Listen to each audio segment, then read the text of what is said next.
one of the things G-Bag did yesterday, in addition to all the football content they brought us, they talked with Chris Young.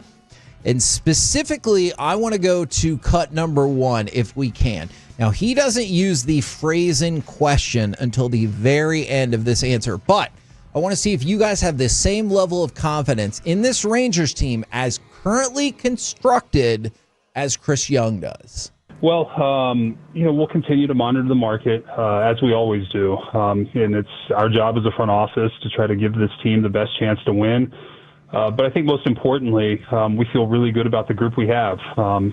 We got Sam Haggerty back. We got Joc back. We'll be getting Jake Berger back. We'll get Chris Martin back. And at some point, hopefully late August or September, the hope is to get Tyler Malley back. That timeline's a little less certain, but those are all great additions to our team. And so I think I've said this before and I'll say it again, the best improvements that we can make to our team are to get the best out of our own guys and to keep them healthy.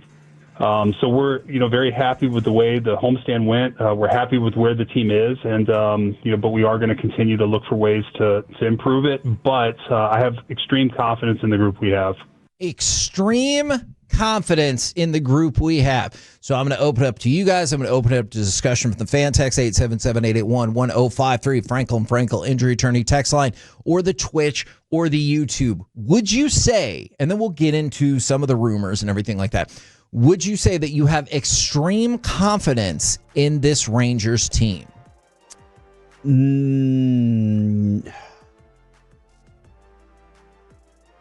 Not everything.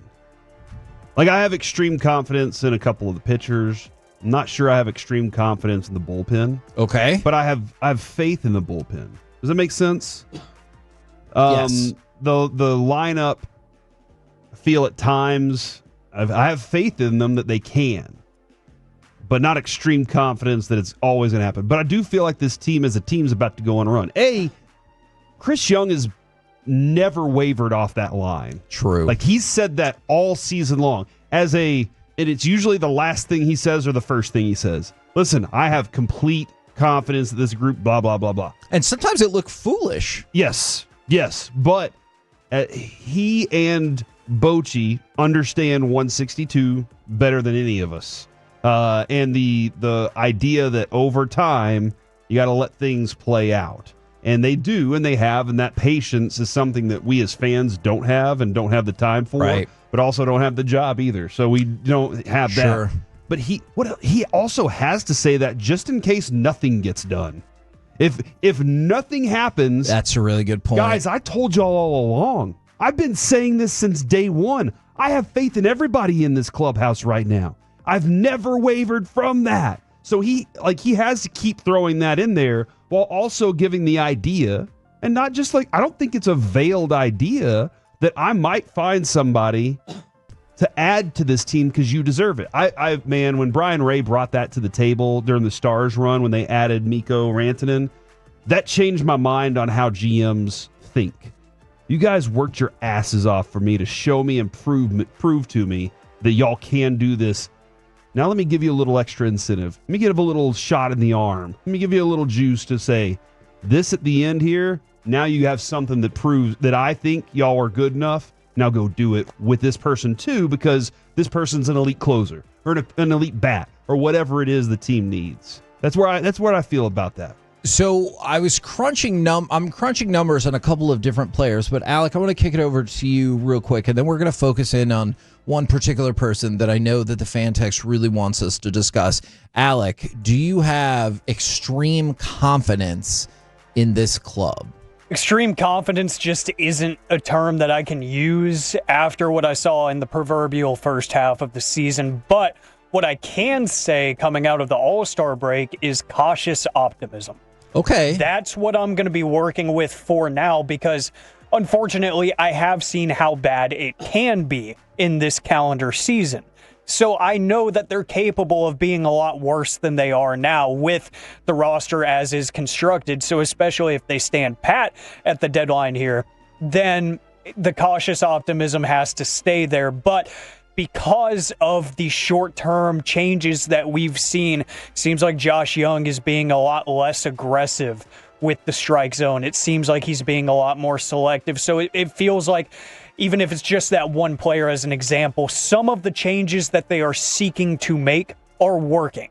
They are actually working in theory. So that allows a cautious optimism for the rest of the season for me. All right. So there's a couple of different things here, and this one kind of encapsulates some of it, and then we'll come back around to Joc Pederson from the 214. Replace Joc Pederson with a good bat. Spores will add depth to the bullpen. All right, let's start with the bullpen. There are rumblings, and take it for whatever you will. Trade deadline, by the way, Thursday. You'll get all the latest right here on 105.3 The Fan. That Ryan Helsley with the Cardinals and David Bednar with Pirates are two players that the Rangers are interested in. For Bednar, we have heard this a couple of times before in the past. At the very least, I believe it was last year or the year before. And they've had interest in him before, yeah. And so he's been rumored a couple times. Now, what I was crunching numbers on was the money that they have left on their deal proportionately to the rest of the season. I promise we'll get through the math really quickly. The Rangers have waited long enough close to the deadline that now they can fit both of these salaries under the budget of what they're looking for. So that was the plan all along. I mean, that does make sense. Man, I wonder who the person would be that was thinking at that level.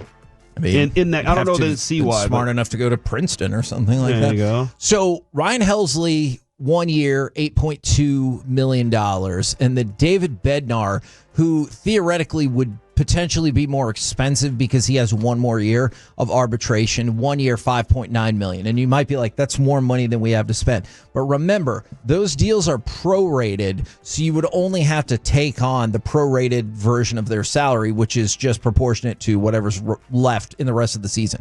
So one of those people could fit in the category that you're looking for without having to send anything out the door. I just look back at Kirby Yates and how, where he was and then how well he worked here. For sure. And that makes me think Bednar, ooh, that one right there. It's going to cost.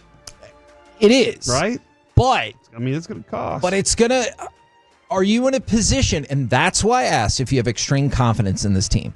Because if it's a yes, then I think you feel significantly more confident with the cost of the prospects that make it happen. Yeah, and that's where he's having that question to the scouting group, right? All right, if that's the case and they're asking for Sebastian Walcott, are you doing it?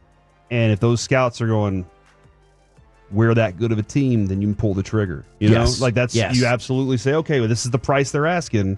I'm going to try and fight them on this, but that's where it is. By the way, real quick, from the 817, Young and Bochy are not as good as it gets in their positions. And I went to look, and I said, Bochy's won 4 World Series. Yeah. The only people ahead of him coached in the early 1900s. And then I came back, and he said, they are as good. The not was a typo. Oh, okay. I appreciate that. I was about to say, I'm okay riding with those two people for now. But yeah. Now, for Joc Pederson, we need to just make this really clear. When I say figure out Joc Pederson, I essentially mean figure out for him to not be in the lineup. I don't So you're done with him altogether? I don't for now. But there's no other way to find out that you're ready to be back with him. Okay, well, he's not ready. And we're going to talk about last night's game as a great example. That's what I'm saying, though. If you're done with him for now, you're done with him for good. But you can't. That's the issue. I don't see how you can do anything with him. He has a player option, which I would assume he would pick up since he's having one of the worst seasons in the history of baseball. And if you think I'm kidding about that, hold on. We'll get to that as well. He has been awful this year. And you can look at last night's game as a game that he played a part in losing for sure. So go ahead, Alec, if you can give me cut number 2, because it was a struggle night offensively. And then cut number 2, you got the break that you needed for this Rangers team. Smith at third, Seager at second, Simeon at first. The 2-strike pitch. Swing and a ball hit off the end of the bat, popped up into shallow right center. Campero coming into his right is there, and he's got it, and he trips and falls. And did he drop the ball? I think he dropped the ball. The throw comes home. A couple of Rangers have scored. Garcia goes to second. What in the world just happened to Gustavo Campero? He had that ball, tripped and fell and dropped it, and first base umpire Marvin Hudson said no catch. It's a tie ball game. First off, what a hellaciously tremendous call that was. Matt Hicks is brilliant. Absolutely. Now, what happens after that? Joc Pederson is up there. He's got a 1-0 count. Fastball comes in. Like, that is supposed to be where he eats. 1-0 fastball right in the heart of the strike zone. Lets it go. All right. 2 other pitches in the middle of the strike zone in play. He struck out. Then you go a couple innings later. It's 6-3. Joc Pederson comes up with 2 runs on. So he's the tying run. Didn't get anything in the middle of the zone like he did the previous at bat. And guess what? He ends up striking out again. Since he came back, just consider this. And I know people are going to be like, oh, it's 2 games. He's 0 for 8 and hasn't gotten the ball out of the infield. There was his second at bat yesterday. He hit one hard. Great play by the first. Yeah. Like, I got to give the first baseman credit on that one. And but that doesn't detract from the other things that I've seen him swing at that I've been like, what were you thinking, dude? And we talked about this yesterday. I hate that he's batting number 5. Look, you're right about Boch is great. Chris Young is great. They both have forgotten more about baseball than I'll ever know. But I hate the idea that he's at number 5, and here is one of the reasons. Well, there's many reasons, but let's hit this one. Joc Pederson is hitting 123 for the season. He's got 130 at-bats. In the last 100 years of baseball, only 4 players have ever had at least 200 at-bats and average less than 150. Joc Pederson could raise his batting average 25 points and would still be below 150. And he would be the 5th player in baseball in the last 100 years to be this bad with this many plate appearances. When he came back, I did not see that as a needle mover whatsoever. But are you just going to sit him and his $18, $19 million on the bench? You can't. And you're going to keep trying to push him out there and hope that what you sold to the owner, whenever you said, hey, I got to sign this guy to a contract, either you signed him with the idea of, he's not really that good, but I need somebody. Right. And if you're not willing to give me the money to go get somebody good, then I have to get this guy at this price, so here's where we're stuck. And then you look at the owner and you go, see, like, if you'd have just given me the money that I needed earlier, then I would have a better player for you. See, and don't you think the owner's counter argument, if you let's say you DFA'd him, because I know that's what people want. Don't forget, you're still going to be on the hook for that money because nobody's going to pick him up. Don't you think the owner's like, you're trying to get this extra money from me and you just let $38 million walk out the door? Get the hell out of here. The thing, and somebody texted in and said the fact that he's hitting in front of Evan Carter in the lineup is criminal. And yeah, you could swap the lefties right there. But more importantly, your DH before he came back, not that it was dominating, but you felt like you were getting productive on-base moments from some of those DH guys that you were putting in there. And I don't know how long you can go trying to either convince yourself, trying to give him the opportunity. I don't know when that window closes, and maybe we can ask Boch about that tomorrow. When does we talk about how long is baseball? Like how much more baseball do you have? When do you say there's not a lot of baseball left? And when does that window close for you've had your chances to prove it? Now we got to make we have to win games. Because if he's costing you winning games, which that at bat right there is kind of proof, if he's costing you winning games, then that's a problem. Now, ESPN put out an article of trades they would like to see. I want to specifically hit this one before we move on. The Orioles trade Ryan O'Hearn and Ramon Laureano to the Rangers. Shield. No,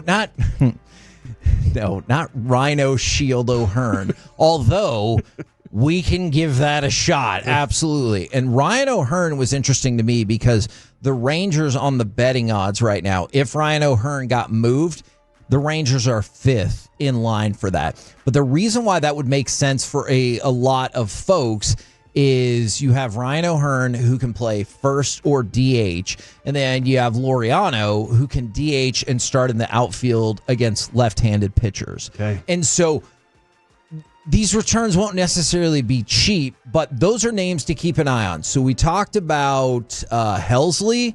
We talked about Bednar. I want to throw in there O'Hearn, Laureano, and then one other person to just keep your eyes out on is Marcell Ozuna. That is another one that the Rangers are in the top 10 strictly of betting odds. So you've got the reporters and the betting odds. These are some of the people that they've focused in on. But I have noticed that outside of Joc Pederson, there does seem to be a ton of positivity for these Rangers. And so the question was, do you have extreme confidence? It feels like a lot of our fan base says yes. I'm getting there, man.